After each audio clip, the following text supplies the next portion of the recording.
Hi hello नमस्ते. मी पूजा. मी आज तुम्हाला मेथी आणि बटाट्यापासून एक वेगळीच रेसिपी दाखवणार आहे. यापूर्वी तुम्ही ही रेसिपी कधीच केली नसेल. एकदम वेगळी आणि नवीन रेसिपी आहे आणि सगळ्यांना आवडेल अशीच आहे. त्यामुळे व्हिडिओ शेवटपर्यंत नक्कीच पहा. इथे मी एक बटाटा आणि एक जुडी मेथी घेतलेली आहे. मेथी छान निवडून स्वच्छ पाण्याने धुवून घेतली आहे. आता ही जरा वेळ आपण साईडला ठेवून देऊया. आणि इथे मी एक लहान वाटी शेंगदाणे घेतलेले आहेत. तुम्हाला किती क्वांटिटीमध्ये भाजी करायची आहे त्यानुसार तुम्हाला इथे शेंगदाणे लागणार आहेत. आज आपण खूप वेगळ्या पद्धतीने भाजी करणार आहोत, त्यामुळे व्हिडिओ नक्की शेवटपर्यंत पहा. तुम्हाला वाटेल आता बटाटा घालून आपण मेथीची सुक्की भाजी करतोय, तर तसं अजिबात नाही आहे. ही पद्धत खूप वेगळी आहे. यापूर्वी तुम्ही नसणार केलेली, त्यामुळे नक्कीच व्हिडिओ शेवटपर्यंत पाहत राहा. तर बघा, इथे मी थोडंसं तेल घालून घेतलेलं आहे आणि तेलामध्ये आता हे शेंगदाणे छान असे आपण भाजून घेऊया. जोपर्यंत शेंगदाण्यांना छान डाग पडत नाही ना, तोपर्यंत आपल्याला हे शेंगदाणे भाजून घ्यायचे आहेत. शेंगदाण्यांची जरा साल अशी तडकायला लागली आणि शेंगदाण्यांना मस्त असे डाग पडले की मग शेंगदाणे काढून घ्यायचे. बारीक गॅसवरच आपल्याला हे शेंगदाणे भाजायचे आहेत, म्हणजे ते खायला खमंग असे लागतात. त्याचा करपट वाससुद्धा येणार नाही आणि शेंगदाणे खायला खरंच रुचकर लागतात. त्यामुळे अगदी बारीक गॅसवर हे शेंगदाणे निवांत असे भाजून घ्या. तोपर्यंत साईड बाय साईड तुम्ही तुमची इतरही कामं करू शकता. लसूण सोलणं असेल किंवा मग इतर काही.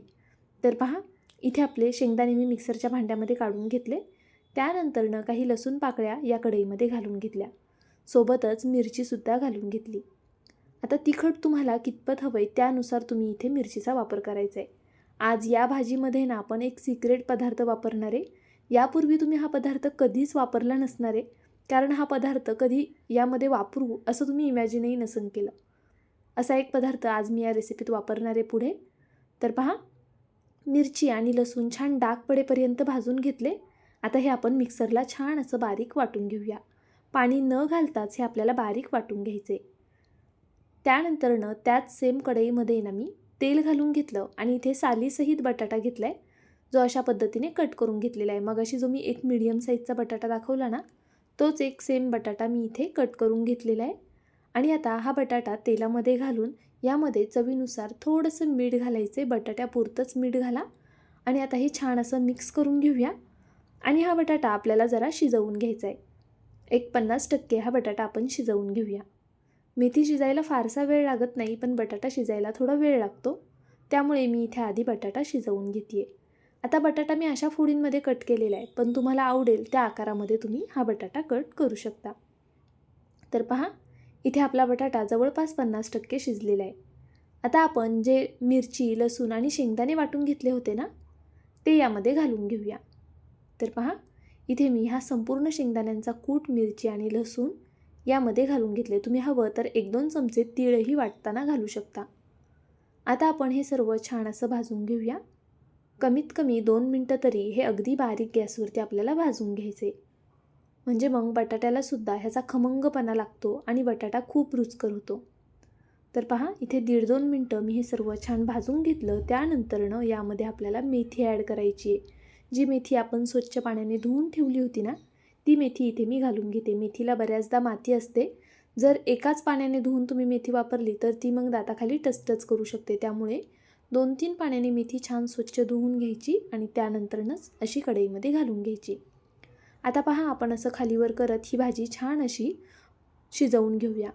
ही छान अशी परतली गेली ना की लगेचच ती कमी होते. आता इथे मी गॅस मीडियम केलेला आहे. मीडियम फ्लेमवरच मी ही भाजी छान अशी जरा मिनिटभर परतवून घेते आहे. आता यामध्ये तो सिक्रेट पदार्थ घालूया. तर इथे मी थोडीशी चिंच घातलेली आहे. तुम्ही यापूर्वी चिंच कधी घातली नसेल, एकदा नक्की घालून पहा. तुम्हाला भाजीच्या चवीतला फरक जाणवेल. एवढी छान भाजी होते ना की तुम्ही नेहमी या पद्धतीने कराल. इथे मी थोडीशी चिंच घातली की नंतरनं थोडं अर्धा ग्लास पाणी घालून घेतलं आणि चवीनुसार पुन्हा मीठ घातलं. आपण बटाटा शिजतानासुद्धा मीठ घातलं होतं, तर इथे मीठ थोडं बेतात घाला.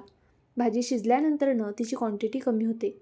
आणि पहा, इथे मी आता पाणी घालून घेतलं आहे, कारण आपल्याला ही भाजी भातासोबत खायची आहे. खरं तर ही भाजी अशा पद्धतीने केली ना की मग इंद्रायणीच्या तांदळासोबत खूप छान लागते.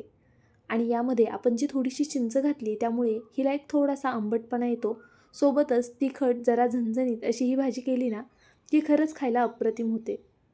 तर पहा, इथे आपण अशा पद्धतीने मध्ये मध्ये हिला अशी हलवून घेतलेली आहे आणि ही भाजी आपल्याला छान अशी शिजवून घ्यायची आहे. मेथीची भाजी मी शक्यतो 90 ते 95% शिजवून घेते. असं केल्यामुळे भाजी खायला रुचकर लागते आणि त्याचबरोबर ह्या भाजीला एक वेगळीच चवसुद्धा राहते. जर आपण खूप जास्त ओव्हर कुक केली ना भाजी तर ती म्हणावी अशी लागत नाही. तर पहा, इथे आपली भाजी मस्त अशी शिजलेली आहे, पाहू शकता तुम्ही. आणि बटाटासुद्धा व्यवस्थित शिजला गेलेला आहे. भाजीला छान दाटसरपणा आलेला आहे. मी इथे बटाटा तुम्हाला परत एकदा दाखवते. तर पहा, आपला बटाटा मस्त असा शिजला गेलेला आहे, कारण आपण आधीसुद्धा तो तेलात शिजवून घेतलेला. आता मस्त अशी ही भाजी तयार झालेली आहे. या भाजीतली चिंच खायला खरंच खूप छान लागते. एकदा नक्की करून पहा. व्हिडिओ आवडला असेल तर व्हिडिओला लाईक करा, नवीन असाल तर सबस्क्राईब करून घ्या आणि तुम्ही माझा हा व्हिडिओ कुठून पाहताय ते सुद्धा कमेंट बॉक्समध्ये नक्कीच कळवा. उद्या पुन्हा भेटूया अशाच एका छानशा रेसिपीसोबत. तोपर्यंत bye. Thank you so much for watching.